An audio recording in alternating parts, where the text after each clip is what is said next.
Thank you for tuning in to another episode of The Girl Dad Show. Today's a very special episode as my guest today is none other than my wife, Amy Hahn. And I'm very excited to have her on the show after 4 years of doing this and her watching me build this podcast through ups and downs and all the things in between. I'm really excited to have her on as a guest and also as a special Valentine's Day episode. She's also here. So kind of a 2-for-1 here deal, but I'm really excited to welcome my wife on the show. Amy, do you want to say hi to the listeners and share a little bit about yourself? Oh, hello, listeners. Thank you for listening to my husband and being his therapy. I am Amy Hahn, Young's wife, and mother of 2 beautiful little girls. And I get to stay home with them and just 100% be there for them while Young does all the entrepreneur stuff. Cool. Let's jump right into some questions, make it easier for you. Okay. So, all right, living with sorry, go ahead. It wasn't a good intro. It was a great intro. I loved it. All right. So, living with an entrepreneur, you've typically been more risk averse than I am, and you like things a little more stable, and you're a lot more risk averse. And over like needing like larger financial gains or achieving big things, you're more comfortable with the status quo and growing slowly and being a little more humble and stable. What is it like being married to someone like me? Oh boy. I mean, yes to all those things that you described of me. I think being with an entrepreneur, I never really know when the end is, it feels like. It's like, go, go, go, go, go, go. Go, go, go, go, go, go. It just keeps more and more desire, I guess. I don't know. Yeah. You don't know. It's hard to understand when the end is. Yeah, like you're always. There's like not a start or finish to a project. Not like 9 to 5. Like there's not a morning family break, and then there's not an evening family break. It's just always, always, always Han. Yeah. Hey, nice plug in. That was very clever. I liked it. Good job. How do you manage that contrast in personalities, given the fact that I'm basically so opposite, and we're so opposite together? Yeah, I think balance is good, and I think that we both have learned to appreciate the major differences in each other and being able to raise our kids and seeing both extremes. And so I get to give them what I want, and you get to give them what you want, which are totally 2 different things, and they'll be well-rounded for that. Mm-hmm. Yeah. Yeah, that's awesome. So you're kind of taking a more of a embracing approach to it. The fact that I have now. I mean, it's been a long time. So you're just like tired. You just kind of gave up. It's been a roller coaster. It was really hard for a long time, and I maybe was even resentful a little bit because I wanted you home with the family, and it's very different. But I've come to learn our routine and communicating. I think we can always over communicate things. That will always be helpful, but we try when we can, and just kind of knowing. I think like a pulse every quarter or every once in a while, like, okay, we're still doing this, or this is what it's going to feel like, and this is why we're doing this, and just communicating reminders. I also think that it's you that said that, like, even if I achieved my milestones that I wanted to in business, I'd probably, be comfortable for a couple of months before I had to find another reason to achieve another milestone. Oh yeah, more. It's never ending. enough. But that's brilliant for someone. I mean, it's admirable to be able to see somebody just always wanting to grow and challenge, and that's something that I don't carry. So That's awesome. But I do think that you do carry, which is really valuable, is that you are the connective glue for the family. I feel like you are really helping, the Grace and Lily and me really find our path. And you're so generous and giving, and you keep us all together and running smoothly. And I'm really curious about how you think about balancing supporting our dreams and helping our kids find their passions and interests while figuring out, how, who you are and how you make yourself happy. Yeah, I'm not sure I've got there yet. I think that I'm all in with my kids, and Yeah. I think it's taken me even a few years to submit to that. A struggle of like giving myself up, which I feel like is a negative thing to say, but it's not. I'm truly grateful that I get to, and I'm all in with my kids, and I think I'm going to be sad when I'm not going to Yeah. be able to do that with them. That's right. Yeah. What a blessing, right? If you Yeah. can really think about it and understand Yeah. what an awesome opportunity it is to be able to be a full-time mom. Speaking of being a full-time mom, how are we doing this show right now? So funny. We're clever. We're clever parents. Yeah, We made it's it been work. I feel like a lot of groundwork for me to get my Yeah. kids to be able to be self-sufficient. Yeah, I think that you've done a really good job parenting and teaching them how to, find themselves and, be thoughtful in how they react to problems and really helping them, encouraging them to find their interest. And I think you do the same thing for me. And so I was just kind of asking along those lines. But I do want to double click on the point about embracing being a stay-at-home mom. Can you walk through what that journey was for you? Because you said you're still on that journey and it's been a Yeah. long journey. So what was it like in the beginning when you first became a stay-at-home mom? And what were some of the hardships, if you don't mind sharing? Yeah, I think it's a lonely island. It still is. I don't really have any stay-at-home mom friends, and that's my own doing, I guess. I'm not like putting myself out there because I'm hanging out with my kids. Um, I feel like a lot of maybe resentment towards myself and towards you for no reason. Like, just where are my friends? Who am I?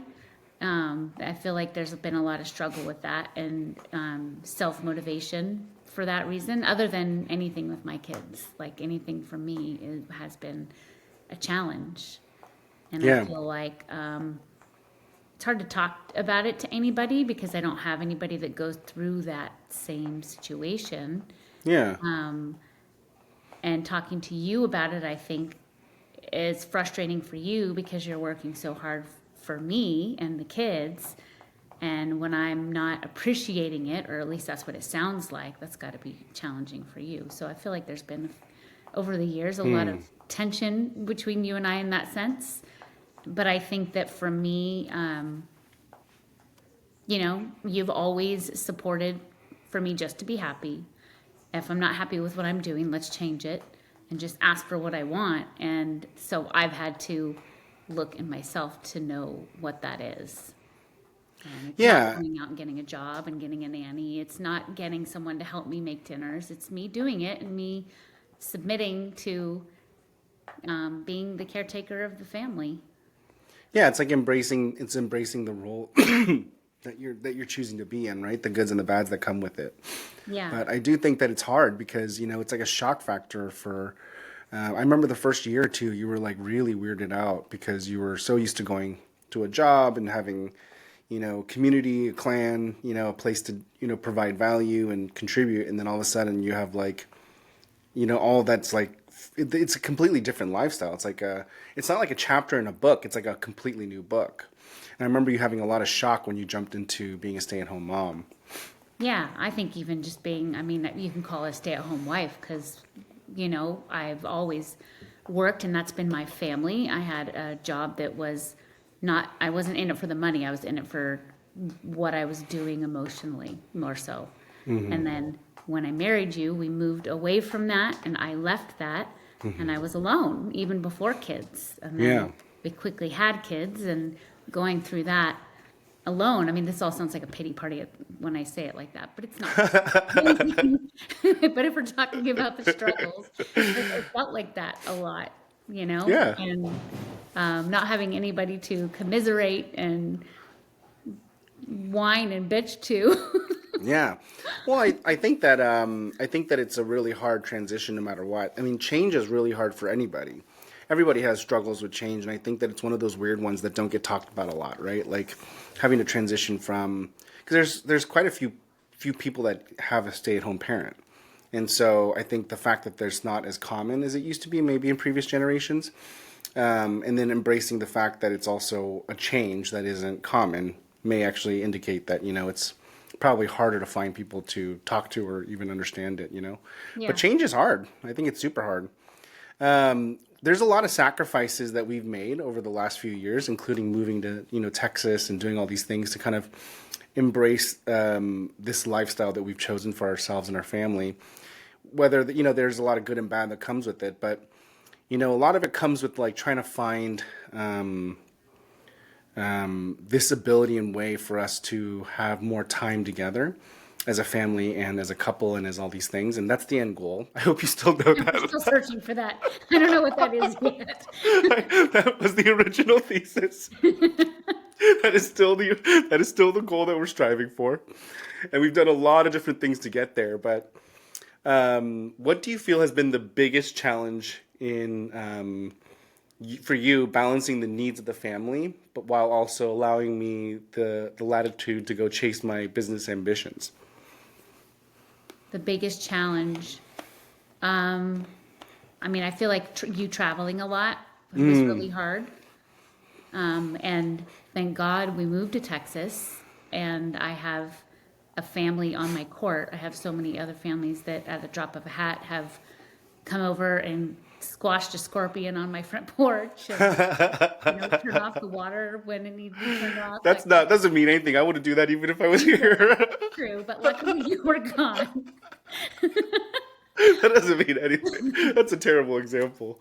That would have been useless even if I was physically like here. a consistent schedule Yeah. is still challenging, but I'm more used to it now. Yeah. And on the pendulum, like it was hard to have you gone. Now it's hard to have you here. Now it's like, Like it's like, oh, you're in the mix now because we had a rhythm, the three, me and the two girls, and yeah. it takes a day or two or three for us to get back into like a family rhythm. So That's so funny. that's I love it. an interesting insight. If you could have a magic wand to change one thing about how I balance work, or how we actually balance work, family, and health, what would you change? I would have you put your phone away for a period of time every single evening. What's a period of time? I don't know.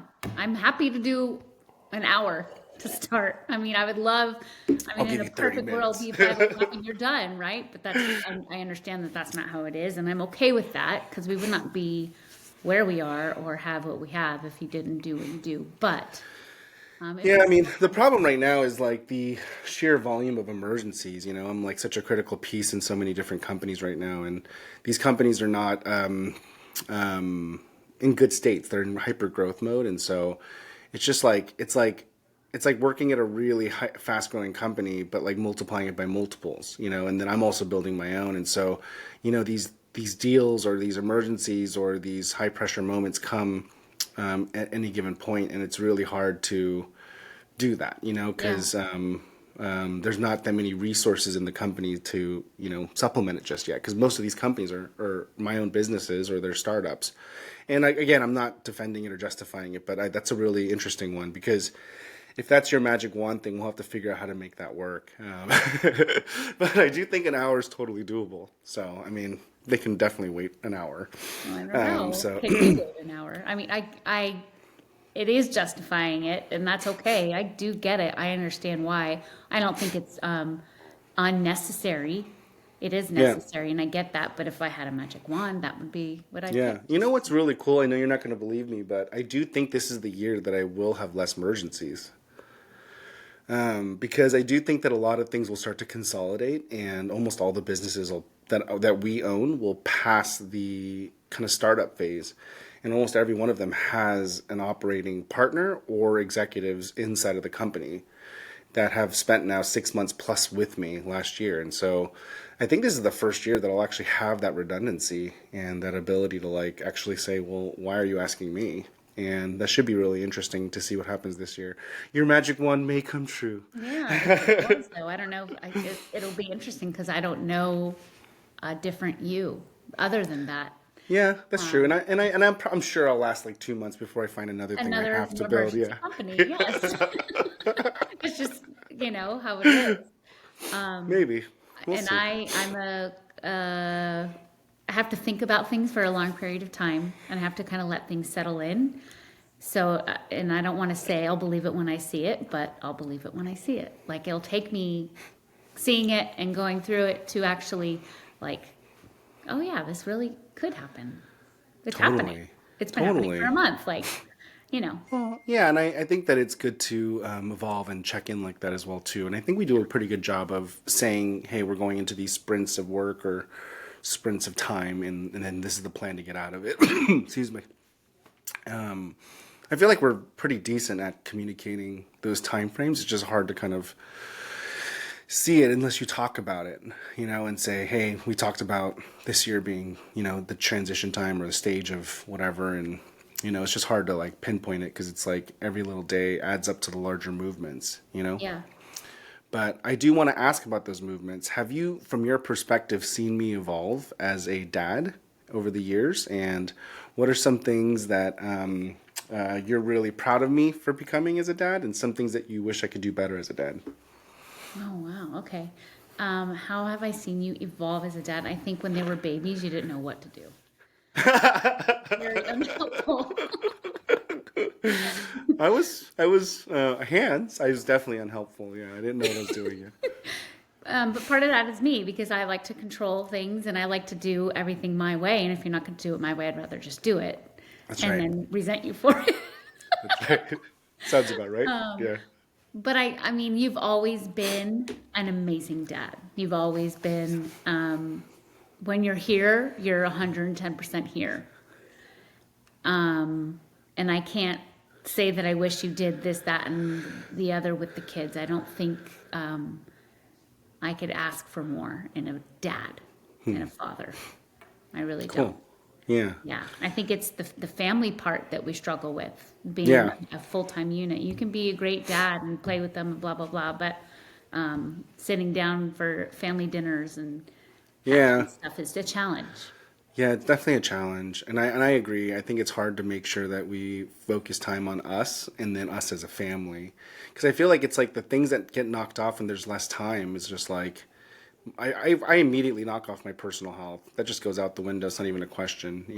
That's the first thing to go. It doesn't even bother me. The second thing I typically tend to sacrifice is our time. Fairly quickly after that, and then I sacrifice like the holistic family of stuff, like planning things for our family to do as a unit, but I try to make sure that I focus, quality time with my girls, and, Yeah. and I do that. But it is interesting because like when you start constraining things, you're forced to like prioritize things, and it's interesting that you say it that way because when I think about it, I do have a list of things that I knock off pretty sequentially Yeah. to make the time work. Yeah. Do you know And what I mean? I think we've talked about it too. When you are here, I think you feel very limited with that time. And so you want to make the most of it. And so it's like this extravagant going to Kalahari Resort. Let's go to Disneyland. We're like, go, go, go, which is your Yeah. personality anyway. But, and I think we've talked about how there's something to be said about just working in the Yeah. garden or making dinner Totally. as a family and Totally. reading a books together, I used to think that you were right about that because I talked to a bunch of people and I interviewed people about that, saying like how, if you're busy, you end up trying to overqualify the time that you have. Yeah. But I don't actually think I necessarily fall fallacy to that because I actually feel like people say that about me even at work. Yes. So even if you have a couple of hours with me, they're like, "Oh my gosh, you're like 110%. You got to meet this guy. He's like a train, you know." But it's like every hour that I spend is I try to maximize for that function that I'm doing, you know. It's Yes, like that's just your if I'm personality. yeah, if I'm in it and I'm going to do it, I'm going to do it really, really hard and really, really well. You know what I mean? And so it's not necessarily to make up for it for some sort of emotional dad guilt. I think it's more just my personality is just It's let's true. just go balls to the wall, you know? It's, yeah.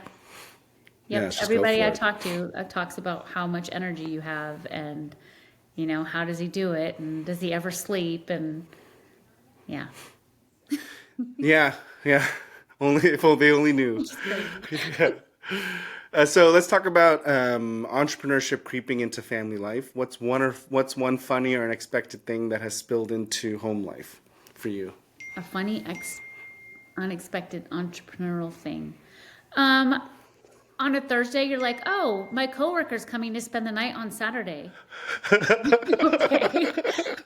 So me and the girls get the benefit of meeting lots of people they may never would hang out with, which luckily has been amazing. You know, there's not one Yeah, person that has spent time with us as a family that I was it's like, so funny. uh, I don't think you should invite them over again.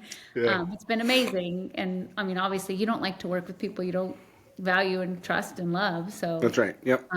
but I think that's something that we bring as entrepreneur family that other families probably don't say. Yeah, it's probably really weird.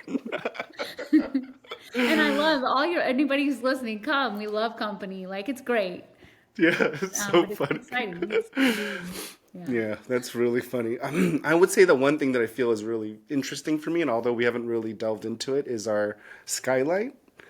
I feel like that's very businessy, and I would use that in business, but we're now incorporating it into the family, which is really cool for me. And I'm kind of like not pressing it too hard, but it was I don't know why you thought it was cool, or it was your idea, or if I said it to you last year and it planted a seed and grew. I don't know, but I Wow. like that we have a central tool, a digital tool that houses our calendars and houses our shared task lists and things like that. Because for me, like the core of any good operation is, shared calendaring system so everyone knows where everyone's at, without having to pull or push information.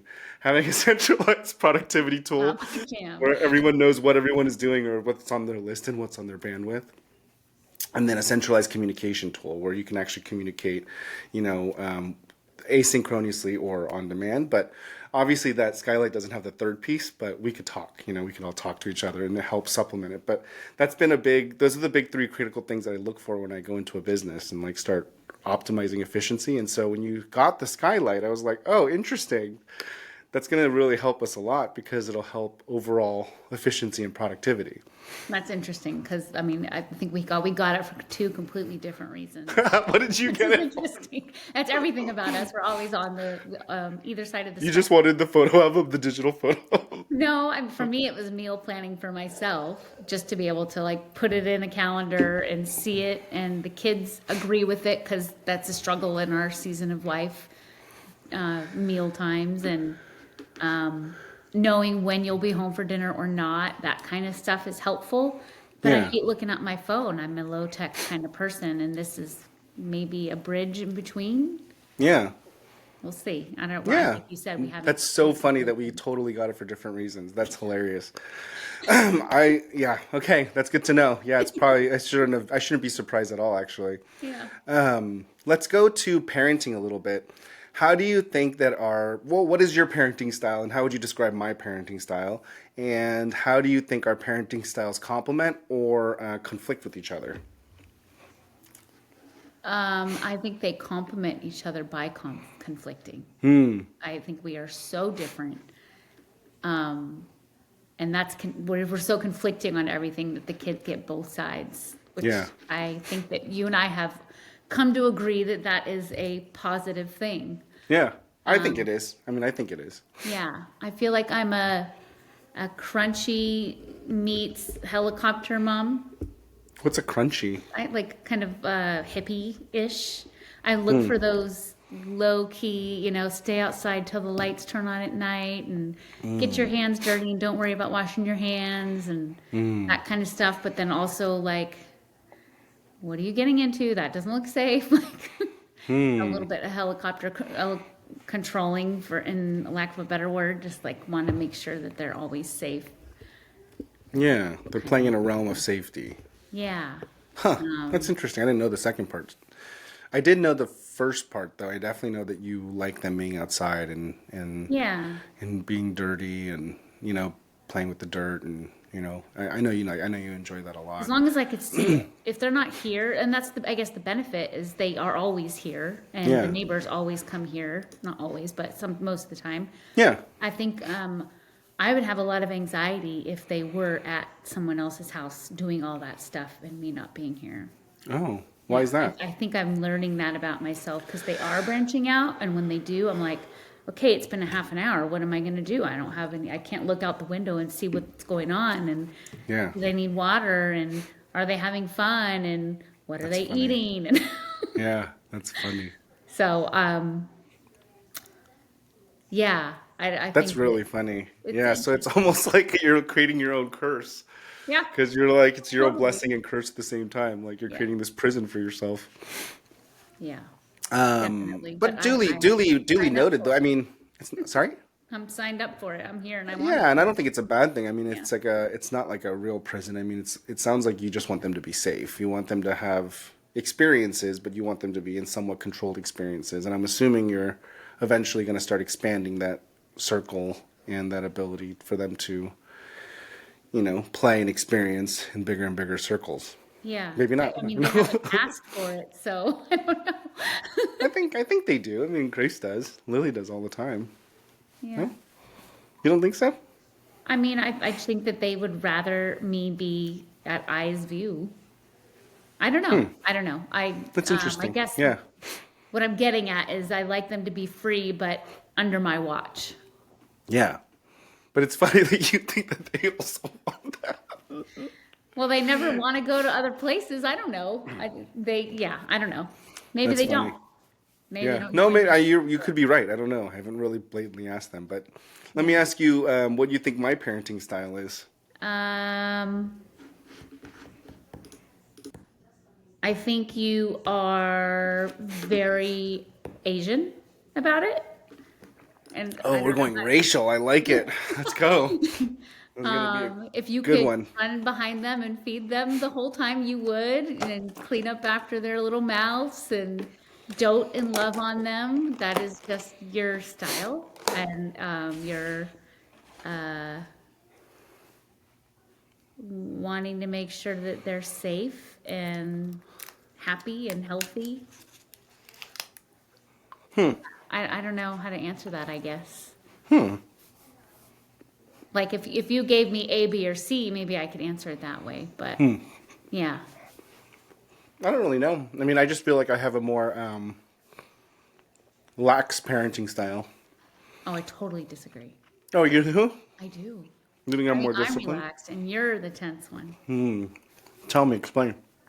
They'll be fighting or there's stuff going on. And a lot of this is because I'm here all the time. I know the signs. I can hear the different tones of voices. And I'm like, just let it be because I know that. But you don't. And so you're like in it, trying to fix it. What's going on, You're right there. But that's just because you don't know a cry from a cry, like a different one. You know what I mean? Yeah, that's interesting. Yeah. Simple, Yeah. I guess. Yeah. Maybe it's because I don't know what's serious or not. Yeah. Yeah, could be. Yeah. I do think that I'm also, when it's serious, I'm much more serious. But when it's yeah. not, I'm very unserious. Yeah. And I'm probably the other way, maybe a little Yeah. bit because you're the other way. One way, I'm like, let's slow our roll and let's just see how it is. And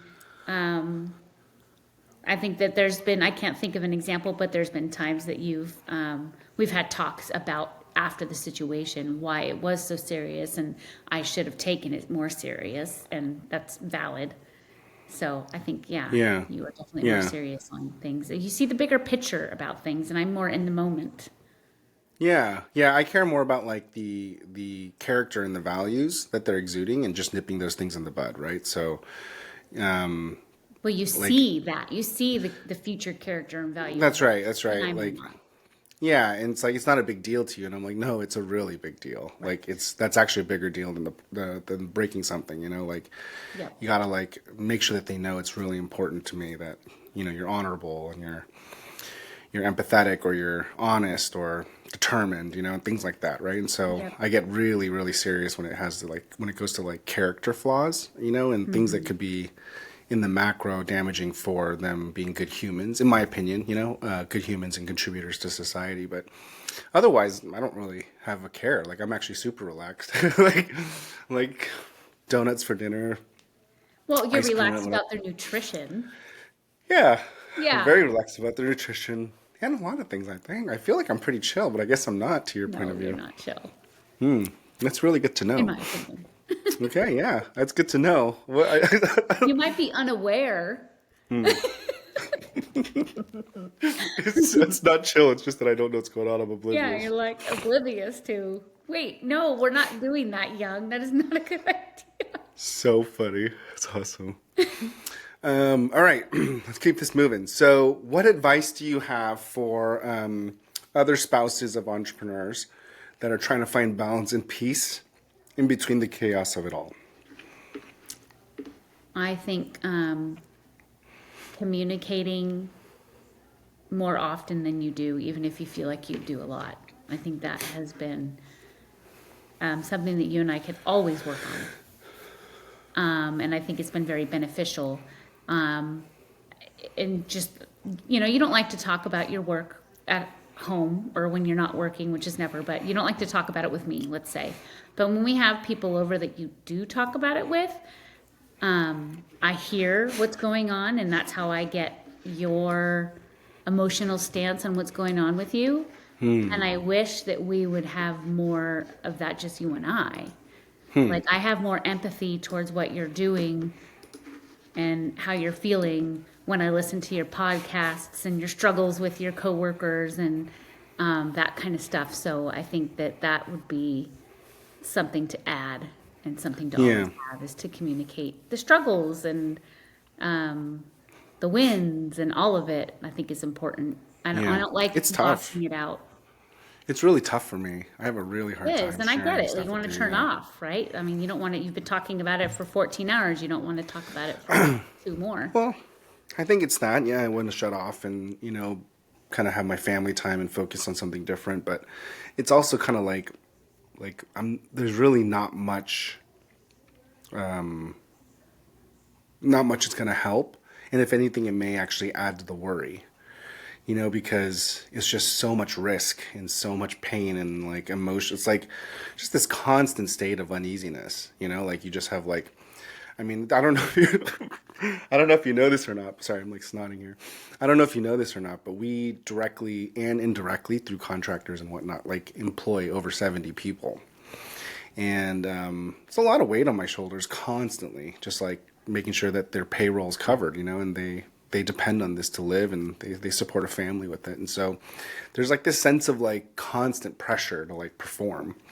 And it's not easy in the beginning, and it's really like finally just starting to stabilize after 4 years. So I'm hoping that I'll be able to be more calm and collected this stage of the business building. But I will say this has been really hard to share with you because it doesn't help. And the reason why I love our family and you is that I get to balance the crazy with normalcy and listen to the problems that are just like, I mean, I'm not saying don't share it, but I'm just saying they're fairly mundane, and it's like, it's awesome. I get to hear these kind of like, basic problems that are just like not really problems in my opinion, but like it's good to hear that to understand like, there's some normalcy in the world, and it's like an offset for counterbalancing how extreme this side is, and just like how pedestrian it can be, and like it's just I don't know, separating it's easier. And then I just worry that bringing you along on that up and down journey with me is just like it's too much.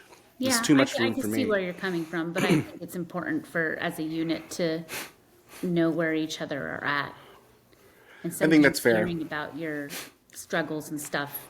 Yeah, I think it's very fair. Yeah, that's It a good makes point. not me want to fix it, but it makes me want to support you more when I hear about it. And maybe that's Yeah. just my personality, but Yeah. I am I feel like I want to help and I want to make you dinner. I want to make sure you're comfortable. I want to make sure you have this, that, and the other when I know that you're struggling. Yeah. And when I don't know you're struggling, obviously you are, it's busy, but when I don't see that, I'm like, well, he can just figure out himself, like there's just different. I'm less motherly. I don't know. Yeah. Yeah. You're the More equalizer. Communicate. You're the equalizer. You lift people up when they're down, and then you bring people down if they're too up. I do. People... I've been known to be called that from you. Yes. Yeah, you're the great equalizer. But I think that's a really good point, and I'm glad that we're doing this interview because I could definitely work on that for sure and do a better job of bringing you along on the journey, especially this year as we start to like head into a more strategic thought process versus like such high risk. It's been so high risk so far, and I think it would have made you very uneasy knowing how much of our assets I've invested. So, anyways, moving on. Let's talk about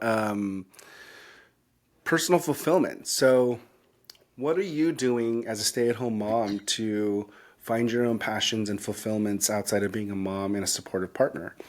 What are you thinking about doing, or what are you currently doing, or what are you exploring?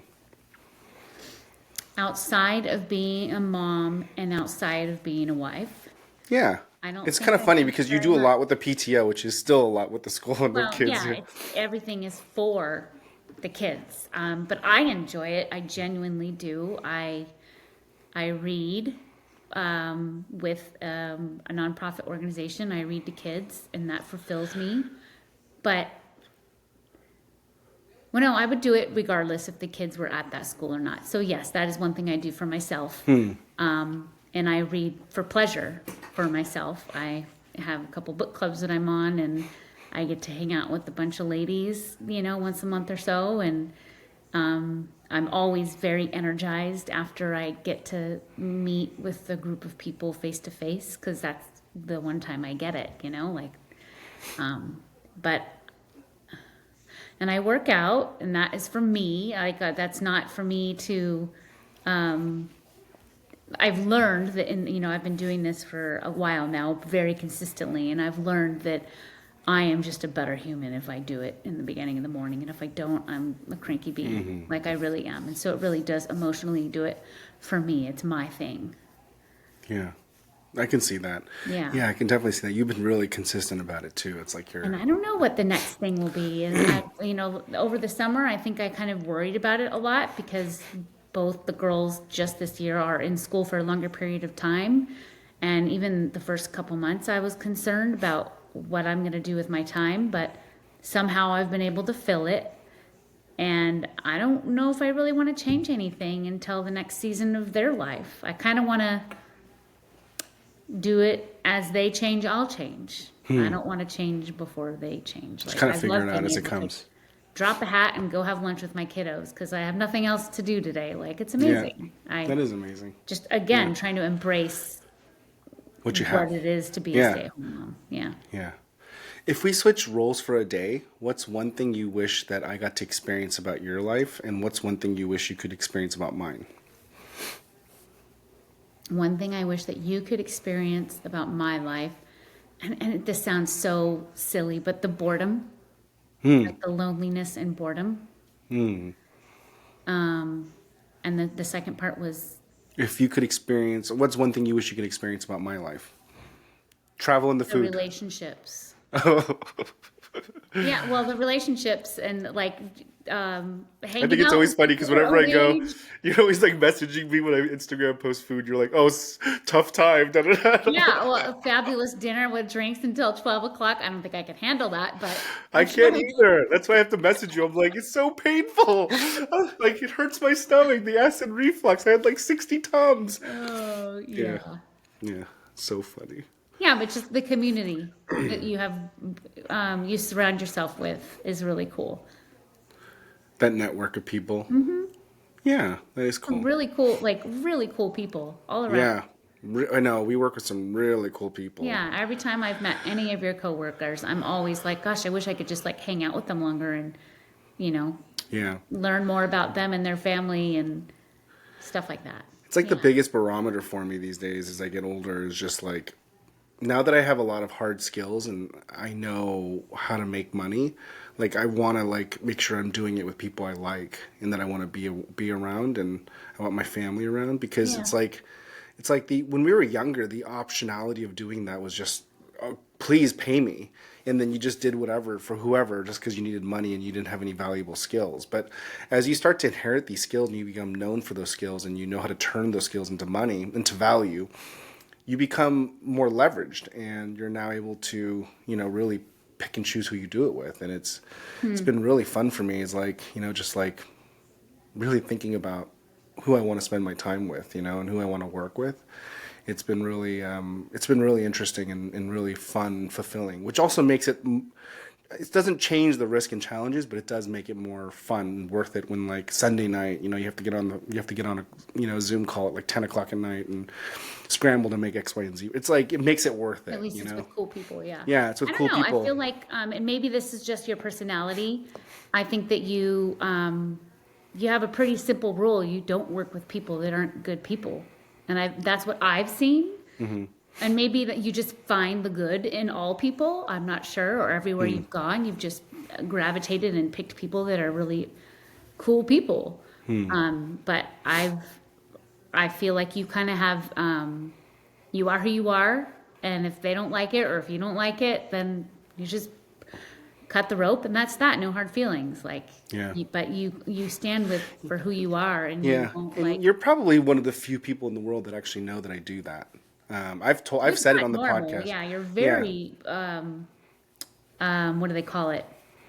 Unemotional about everything. Yeah. You're very transactional. Yeah. But you have very, I mean, it's like morally transactional, if that makes any sense, because it does have emotion in it. But it's also like, no big deal, no hard feelings either way. Like, I'll love you no matter what, always. Yeah. But if I feel like they're not contributing to society or in a good way, or I deem as like a good human being, I basically say, hey, no big deal, but it's not going to work. Yeah. Yeah. And I actively cut people out of my life. Yeah. You actively, yeah, exactly. Yeah, which is weird. Hang out with only people that you want to. Yeah, you are accurate, and I think you're probably one of the few people that see that. And yeah, it's pretty interesting for sure, because I definitely know that that's an odd thing to do. Yeah, I just feel like life is so short. I don't know, just so little time, and like, why waste it on anybody that you're not like? Yeah, but we're human. I think the majority of people do not have that switch that you have, and I think that most humans want to be liked and want to build connections, and when connections don't work, it kind of bothers them for a minute. But with you, it's just a little bit quicker. I don't know. Yeah, I don't think it's bad or good. It's just a different kind of.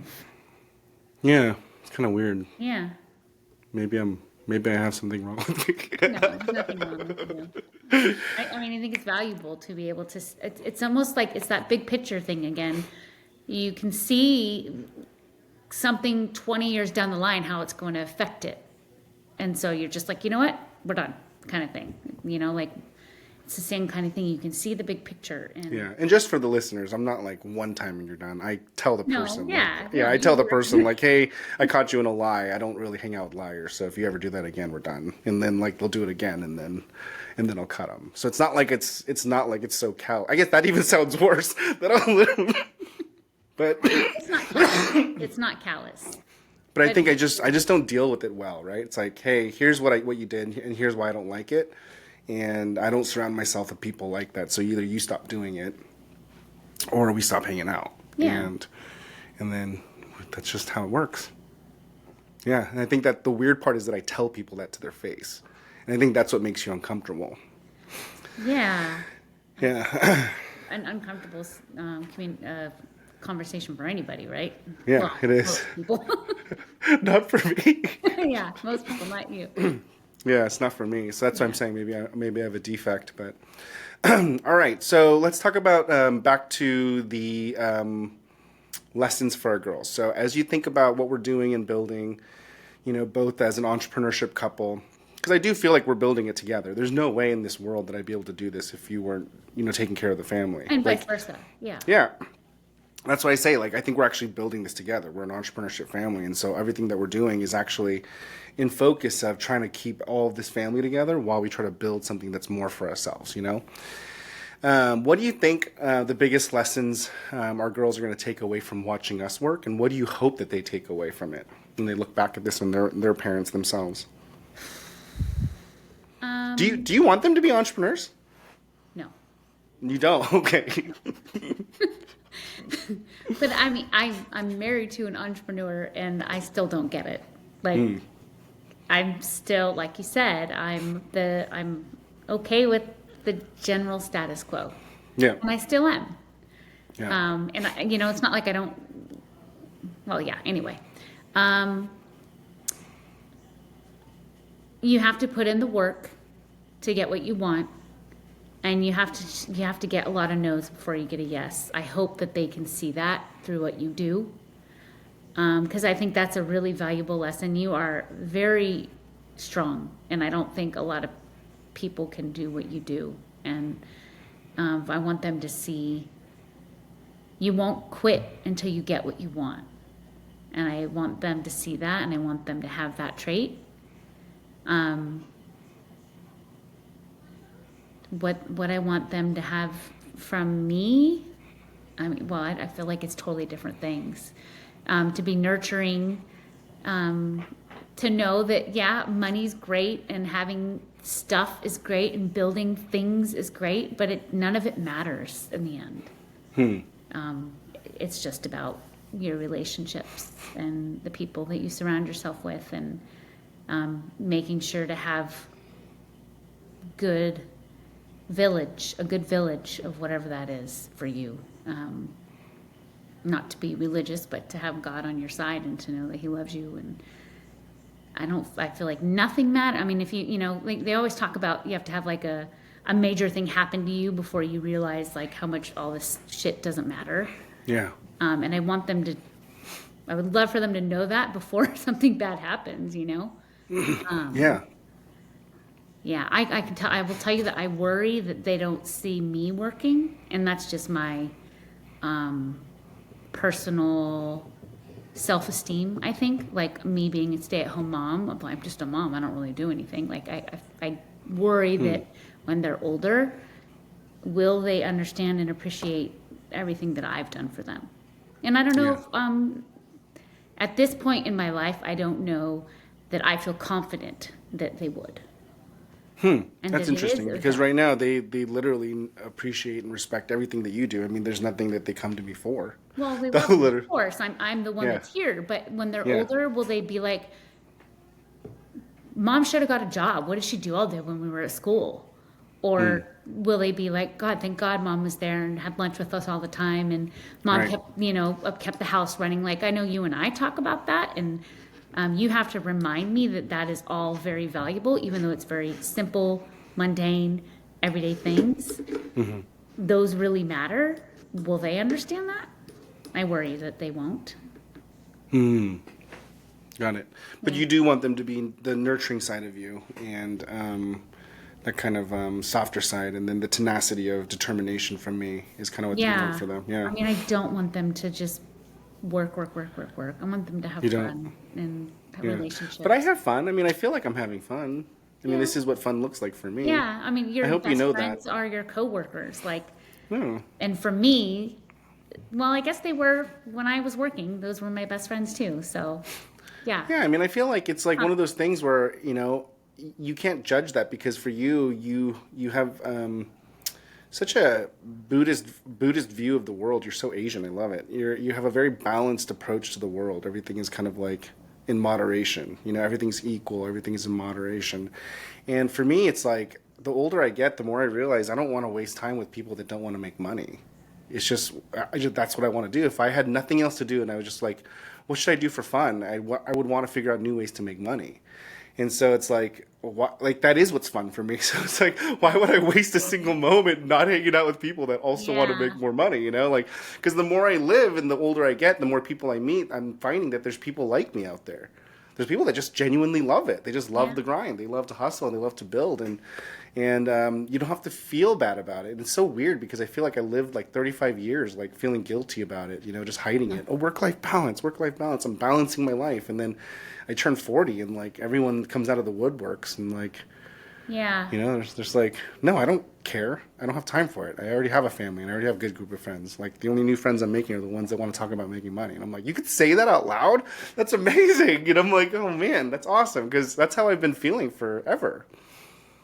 So for me, I hope it helps you understand me a little better. But I genuinely love it. I'm very happy. Yeah, I know you are, but that's Yeah. totally not what tickles me. Hmm. So having the kids see both sides, I Yeah. think the balance of that is nice. I feel like one of them may become an entrepreneur. We'll see. I'm I don't sure. know if- I mean, I don't- or a singer. Oh gosh, I would love that. I would know you love would. it if they were singers. living Oh your my dreams. gosh. I would love it. I would fund every aspect of their life if they became pop stars. Yeah. My gosh, that would be amazing. What do you want them to be? If you could just choose wildly. I want them to give back. Hmm. I want them to be in a good circle. I don't want to say that I want them to be liked, but I want them to feel loved. And whatever that is. And I feel like a lot of the times those feelings come with jobs that are not entrepreneurial. I don't know, like a teacher or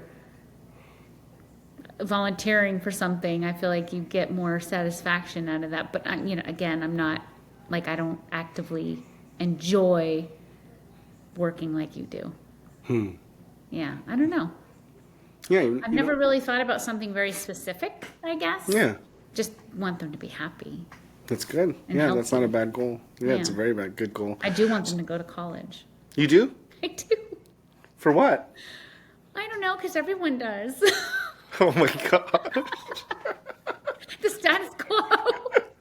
Like, what if they just live at home until they're 30 and don't do anything? Like, Well, they'd have to unless be- they have something else that they're doing, they need to keep going on the educational path like everyone else. Well, they're not going to be what's it called? Like a bunch of like, what do they call those? Like those people that don't do anything? I don't know what they're called. But they're not, Freeloaders or yeah, they're not going to be a whatever? bunch of freeloaders. I guarantee that. I mean, maybe Grace a little bit. But Lily, I feel like such a go-getter, and she's like so like thoughtful. But so is Grace. No, they are. I feel like we have to, as they get older, though, I feel like we need to show them that they can't just have everything they want when they want it. They have to work for it. Yeah. They're young right now. Are you talking to me right now? Yes. 'Cause That's so funny. Because I'm like, who are you talking to? All right. Well, let's bring this home. So I like to ask the same questions for every guest that comes on. If you have advice, yours is going to be a little bit different. If you have any advice for other parents or soon-to-be parents, what advice would you give? Follow your instincts and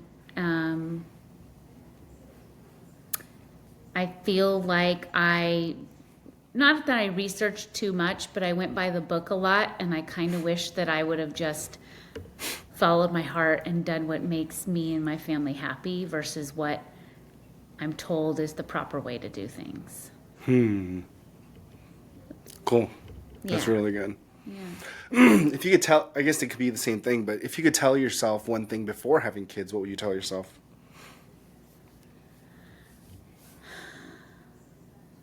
To keep you alive, to like make sure that you're taking care of you, not just your kids. I mean, I think that that's important, and I think that's something that I kind of let go.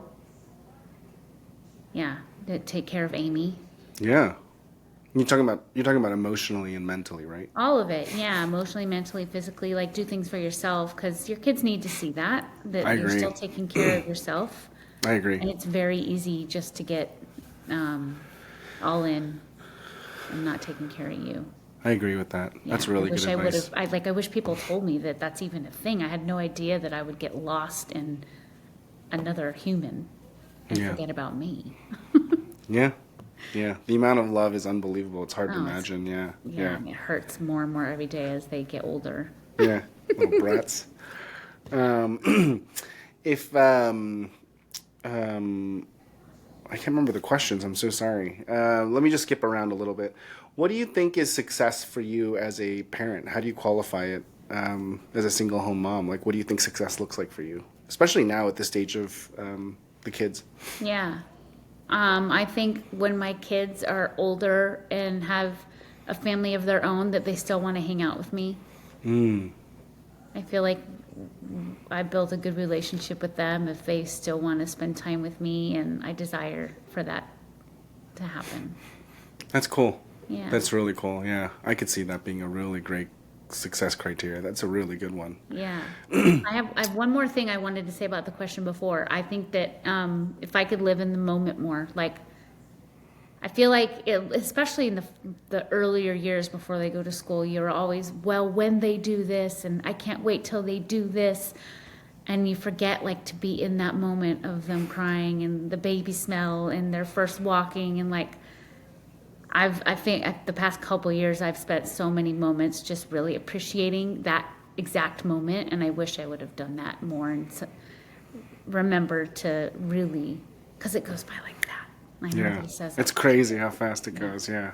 I already miss it so much. I have like such bad baby fever right now. It's crazy. Yeah.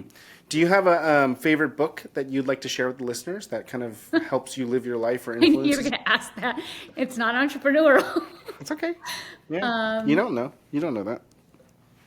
I like all genres of book. I mean, I think the biggest probably book I read, I think it's called The Sweetness of Forgetting. And it was just a really sweet book, and it had recipes in it. And I don't think I would like, your listeners probably aren't going to enjoy it. Historical fiction has been really fun just in general. I feel like that's my way of learning about, like, things that actually happen in this world that I had no idea. It's been a fun genre to get into. Yeah. It's awesome. Thanks for sharing that. Yeah, and I think that it's cool. I mean, I think a lot of these non-business books are actually really good for corollary anyways. Like, it's good to get different points of views and perspectives, and you can carry a lot of lessons in a lot of different ways. So definitely don't undermine the importance of having a broad understanding of stuff, because it helps a lot in business. But the last thing I want to say was when you're not being a super stay-at-home mom and being a awesome parent, what do you do for fun? What's your downtime activities? I think cooking with friends is something that really fills my cup. When we vacation with my ladies and we cook a cool meal and we're sitting and having a nice glass of wine with our barbecue or whatever. Just that act of being with them. The communal. Is pretty incredible. That's awesome. And shopping. I like to shop. Yeah, that's actually interesting for how frugal you are. It's kind of funny. Yeah, but I don't like to do it by myself. It has to be with a friend. Like, part of it is with a friend and thrifting and finding things together. Yeah, because you're so frugal. It's like one of those weird things where you actually enjoy something that's not really correlated with that, you know? Yeah. Yeah. Cool. That's awesome. Anything else you want to share, or do you have any questions for me? I don't think so. How was this for you? I mean, I feel like I'm probably the first, like, non-cool person to get interviewed. I'd actually say that most people will say you're probably the coolest person to I don't know ever about guest that. the show. Do you think you'll do it again to somebody that isn't entrepreneurial, making X amount every year? I think that, I will say that, season 2 was a little more exploratory, and we took some latitude, a lot of latitude to invite people that weren't as successful necessarily, but were in the parenting space, right? And then season 3, it was like, that wasn't really fun for me. It wasn't what I was trying to get at. I'm not trying to be a better dad. I'm trying to, like, be a good dad, but, like, I'm not looking for child development advice. Does that make sense? You don't need that. You're great at it. That's what I'm saying. Well, I mean, that's not what I'm saying. Thank you for saying that. But so season 2 kind of took a left turn, and then we quickly realized, I'm like, I don't actually care about the science of child development, and I'm much more like follow my instinct versus read a book or do what someone else tells me that's right. Like, I know what's right for my family family and myself, you know? Yeah. And so I stopped doing that in season 2. And then season 3 became more about, you know, interviewing people that'll help me grow, and both in business, but also as a dad, right? Because I do want to be good at both. I want to be a good dad and I want to be a good businessman, but like I'm constantly struggling with finding that time. And so season 3 was really focused on very successful people. And then season 4, this season, has been hyper focused on finding really uniquely successful people. And so that's the intention, is just like finding, you know, like now I'm trying to look for like people that make, you know, a lot of money. Yeah. And by Yeah. chance or by hard work or all of it? I don't care how they got there. I just want to know. I just want to talk to people that are at the level that I want to be at.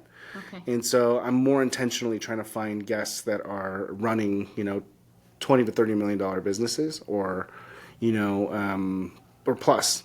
And that's kind of like my new barometer. I mean, I've never really articulated that out loud, but like, and I'm hoping that by the year after I can push that number to like running $100 million businesses, or, you know what I mean? Every year I would like to push that number up. And so my goal is to find people that fit that category. So right now I'm looking for people that make like $25 million a year in their business, and then interviewing them, because the way that they talk is what I want to surround myself with.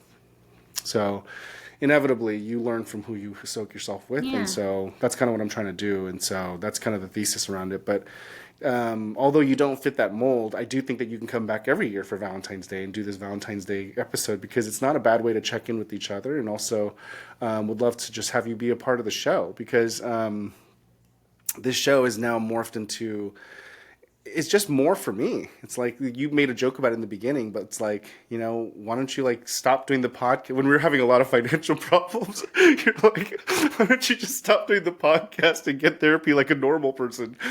And for me, it's not just about being therapeutic. It's more about like, it feeds my need to learn.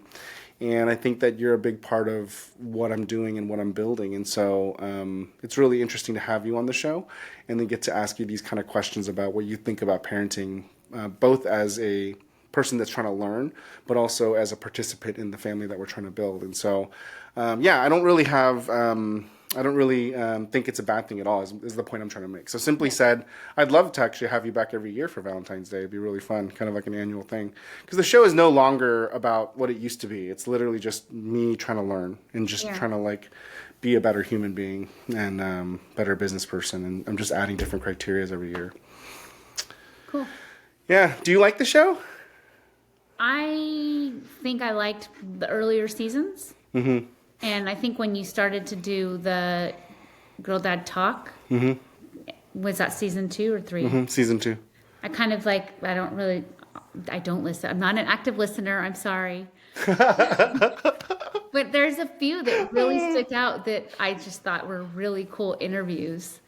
Yeah. And I think, it's when it hits to me, when they start talking about their wife and their family and how they juggle that kind of stuff. And that's when I enjoy it, because that's, feeding my inquisitiveness or whatever. Yeah. What you want. Yeah.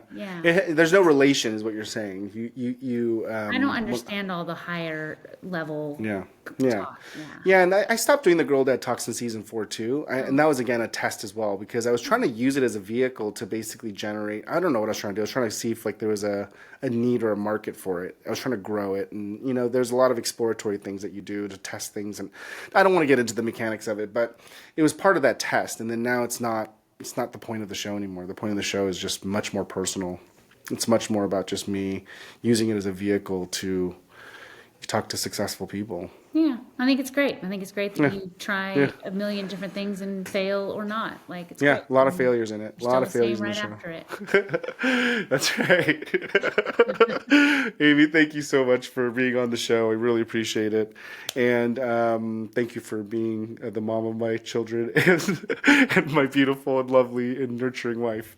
I know it's not easy, and I appreciate your patience and trust in what I'm building. And thanks for having me. It was fun. Okay, talk soon. Okay.